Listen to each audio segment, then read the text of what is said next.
Durante bilhões de anos, as galáxias brilharam em silêncio, isoladas no vazio cósmico. Mas agora algo mudou. Elas começaram a piscar, juntas, espalhadas por milhões de anos-luz, luzes que nunca deveriam se encontrar, estão apagando em perfeita sincronia. A ciência não tem resposta. A lógica não explica. Foi então que um pensamento inquietante emergiu.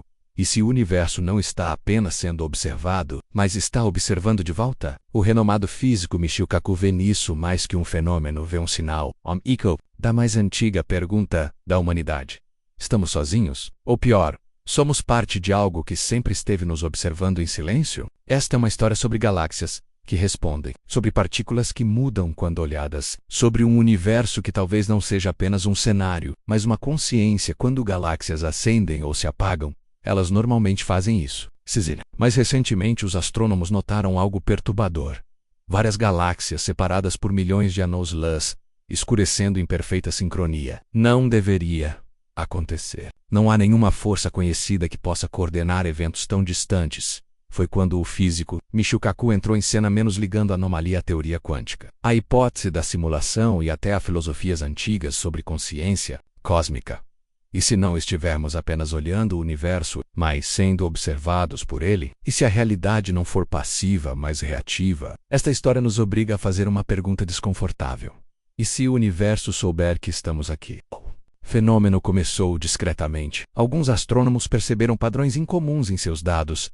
Galáxias distantes escurecendo, como se alguém estivesse baixando o interruptor da luz, mas não era só uma. Eram várias, espalhadas por vastas distâncias, algumas a milhões de anos-luz de distância umas das outras, e todas estavam escurecendo juntas. No início parecia impossível, galáxias não se coordenam. Elas queimam, colapsam, colidem, mas não se sincronizam. Esses eventos aconteceram ao mesmo tempo, seguindo curvas de luz quase idênticas. Era tudo limpo demais. Deliberado demais. A natureza não costuma ser tão simétrica. Poeira cósmica não explicava. Interferência interestelar. Tampouco. E aquelas galáxias nem estavam conectadas gravitacionalmente, nada conhecido as unia. E quanto mais os cientistas investigavam, mais perturbador se tornava. A atenuação seguia padrões, ritmos, que não correspondiam a nenhum ciclo conhecido da vida estelar ou do comportamento galáctico. Não parecia natural. Parecia intencional, não era só uma curiosidade nos registros de telescópio. Era um mistério que tocava algo mais profundo. A sensação de que talvez não sejamos apenas observadores do universo, mas participantes de algo maior. E a cada piscar daquelas galáxias distantes, uma pergunta surgia: estamos vendo o universo? Ou o universo está nos vendo? Essa questão levou os físicos a um território desconhecido, onde os dados duros colidem com as bordas da filosofia. E quem liderou essa jornada foi Michio Kaku, que viu naquela anomalia não apenas ciência, mas um sinal. Na escala microscópica, as leis da realidade começam a se dobrar. De acordo com a mecânica quântica, partículas não existem em um lugar definido até que sejam observadas. Até que você olhe, elas permanecem como possibilidades, uma nuvem de probabilidades que pode se tornar qualquer coisa. Mas no instante em que são medidas, essas possibilidades colapsam em algo real. É o chamado efeito observador.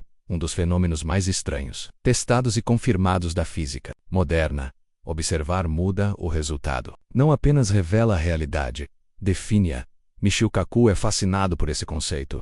O que realmente significa observar? E mais importante, quem menos ou o que está fazendo essa observação? Sabemos que elétrons se comportam de forma diferente quando são medidos. Mas e se ampliarmos a escala? E se sistemas inteiros, planetas, galáxias, se comportarem de forma diferente quando estão sendo vistos? Poderia a própria observação moldar o universo? É uma ideia radical, mas a mecânica quântica já obrigou os físicos a aceitarem muitas ideias radicais. Se observar define a realidade no nível mais básico, talvez também faça isso no mais alto. Talvez o universo não seja uma arena passiva. Talvez ele reaja. Talvez ele saiba.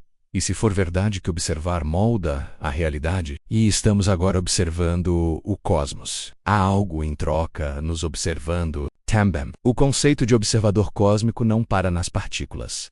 Kaku conecta o efeito observador quântico a uma ideia muito maior.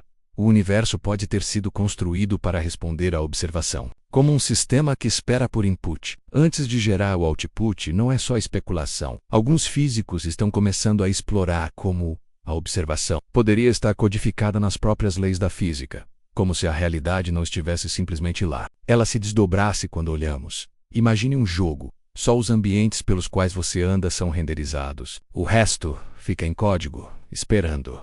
E se o universo for assim? Se a realidade só colapsa em algo real, quando há uma consciência interagindo, se for verdade, observar não é passivo. É interativo.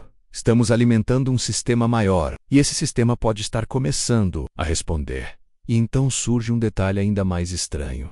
As galáxias começaram a escurecer, exatamente nos momentos em que eram observadas por telescópios da Terra, não antes, não depois, durante essa sincronia. Não parece coincidência, a sugestão radical surgiu. Talvez o simples ato de olhar esteja acionando uma resposta, como se fosse um aceno cósmico, uma piscada, um reconhecimento. As galáxias em si não têm consciência, mas se estão reagindo assim, talvez façam parte de algo maior. Uma rede sensorial cósmica, nesse caso. Nossos telescópios não são só instrumentos, são gatilhos. E talvez o céu nunca tenha sido realmente silencioso. Talvez ele sempre tenha nos observado, enquanto o observávamos. Para entender isso, alguns cientistas estão recorrendo a uma ideia muito antiga. A consciência pode não ser exclusiva de cérebros vivos. Ela pode estar entrelaçada no próprio tecido do universo. Filósofos antigos já falavam disso. Místicos orientais descreviam a consciência como o pano de fundo da realidade. Hoje, a física moderna começa a explorar essa noção através de campos, redes e computação quântica. Se a consciência pode ser distribuída como uma rede neural, então talvez estejamos vivendo dentro de um universo que pensa, que sente, que responde. Kaku resume com um experimento mental. E se o universo for um espelho? Um espelho que não só reflete as perguntas, mas se molda a elas quando observamos partículas, e ela esmaram quando esperamos certos resultados. Os instrumentos se ajustam. A observação não apenas mede e cria. Talvez o universo não seja indiferente, talvez ele seja interativo, um diálogo, um aperto de mão entre consciência e cosmos. Se tudo isso for verdade, então não estamos apenas estudando o universo, estamos conversando com ele. E ele talvez esteja respondendo com galáxias que piscam, como olhos. Não somos apenas poeira estelar. Somos parte de um sistema vivo, um organismo cósmico que talvez esteja tentando se conhecer. A pergunta nunca foi apenas, há alguém lá fora? Mas sim, há algo aqui que nos vê. Talvez já saibamos a resposta, e talvez o universo esteja esperando que a gente perceba.